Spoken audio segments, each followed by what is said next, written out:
CEO of Operation Renewed Hope Foundation, Alicia Horton, the Executive Director of Thrive DC, Kate Dean, who is the Executive Director over at Suited for Change. Welcome, and thank you so much for being with us. So we just spoke with Bob Wittig, and this is, of course, for everybody else at home, this is the Catalog for Philanthropy, and you all represent a few of the organizations and the charities that are featured in the Catalog for Philanthropy. So for anybody that is at home that is looking to do a little extra good to round out the year, there are 400 different charities and organizations to get behind, and you guys represent some of the incredible work that is done in the community. So I want you to kind of go around and tell us a little bit about what each of you do for your organizations, or what the organization does specifically. Alicia, would you like to go ahead and start? Absolutely. Thank you, Donna, first of all, for having us here. We are Thrive DC, and we're a 40-year-old homeless services organization. Okay. So we do a lot of emergency services. So we provide showers and laundry. We do hot meals for folks who are in need of that kind of service. And then we have step-up programs, employment support, and reentry support, and those kinds of things to help people really take their first steps towards self-sufficiency. Those are just, essentials. Yeah, absolutely. Kate, how about yourself? Tell me about Suited for Change. Suited for Change is a 25-year-old organization here in DC, and we serve local women in need who need professional clothes to get back into the workforce. So we give them the clothes that they need to go to interviews, and then when they obtain employment, they come back to us and we set them up with their work wardrobe. I love that idea. All right, and last but not least, Deborah, tell me a little bit about your organization. So we are one of the younger organizations around. We're 6 years old, and we are a nonprofit that helps homeless veterans in the DC metro area through quality housing and supportive services, much of what Alicia mentioned on the supportive services side. And we've helped more than 600 veterans and their families get into housing or stay in housing just in those last 6 years. That's incredible. How long ago did your organizations begin to be featured in the Catalog for Philanthropy? Do you remember that? Well, I've been with Thrive DC for almost 9 years, and we were in the catalog when I began, so it's been at least that long. Okay. Kate, do you remember? Yeah, Suited has been in the catalog for a number of years, and really the goal of all local nonprofits here in DC is to be part of the catalog. It's that if you're in it, to stay in it because of the benefits that it brings, but also if you're not, to try to aspire to join. Then you get to network with amazing groups like the women sitting next to me. Sure.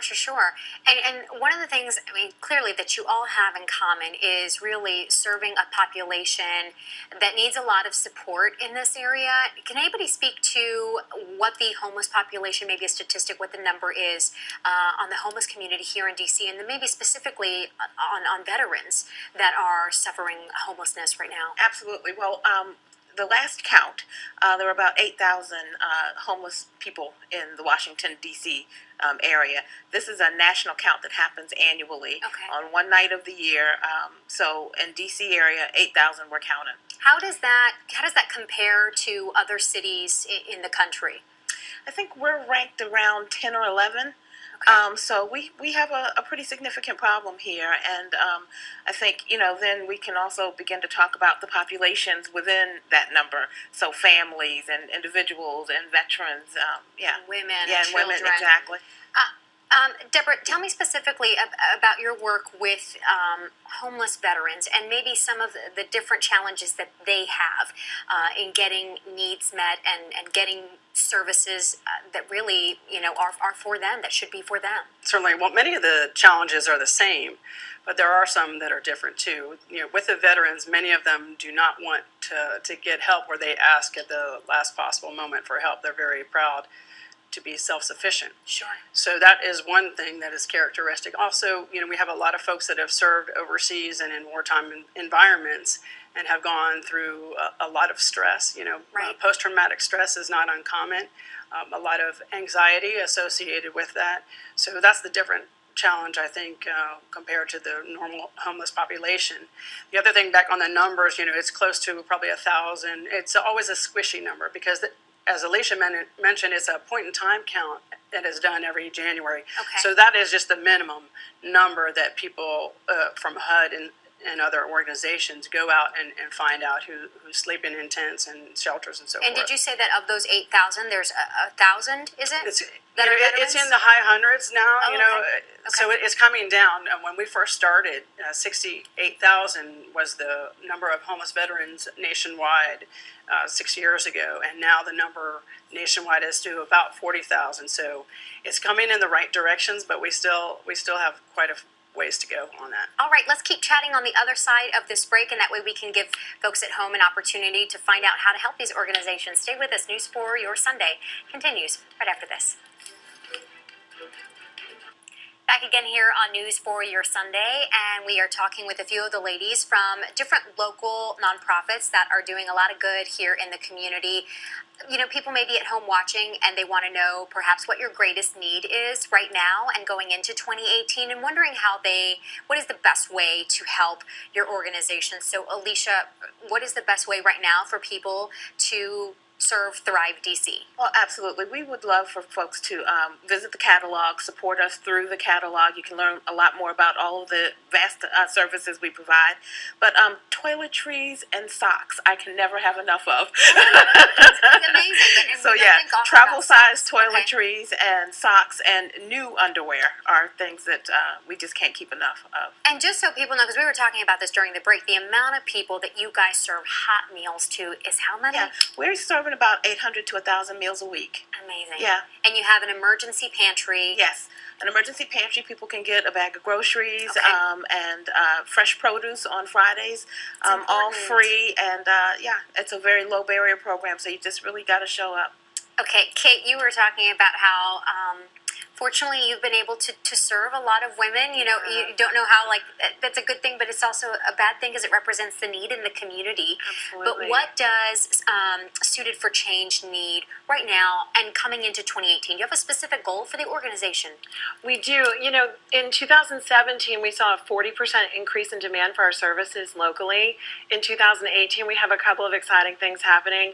We are starting a pilot program to also start serving men in addition to women after 25 years. So we are always looking for people's professional clothes. For women specifically, flat shoes and handbags is something that we always need. But the reality is, you know, locally, whoever you give to, you know, give generously and consider giving funds, because it is simply impossible for us to serve the local community without support of the community. And again, just to give you some peace of mind at home, you heard Bob mention the rigorous vetting process that each of these organizations goes through, so that when you give, you can give with peace of mind. Deborah, you all have a big project that you are striving for to get started and to complete as soon as possible. How can we help you? Well, 2018, the color is purple for that year, and so we're looking forward to it. And the reason I'm in purple and gold is the generosity of the color, or of the community, to help get these folks out of homeless situations. So we are raising money to acquire, renovate, and operate a former assisted living building, 52 units near Fort Belvoir. So it's a multi-million-dollar project that we hope we can have the support of the community to help our veterans and other low-income families get off the streets. And get into a place that they can call their own. Yes, it's important.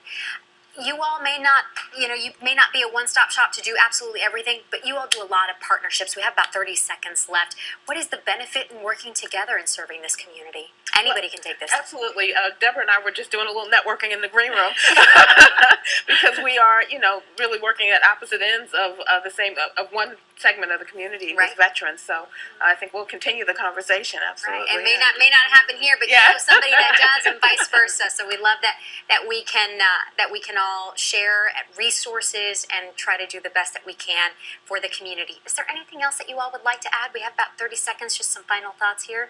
I want to say thank you to NBC for having us, and also to the Catalog for Philanthropy, because you know that the organizations in there have been vetted, and so it's a great thing to have. Deborah Snyder, thank you so very much. Kate Dean and Alicia Horton, we appreciate you all being here with us, and thank you for joining us for this News for Your Sunday. Happy holidays to you.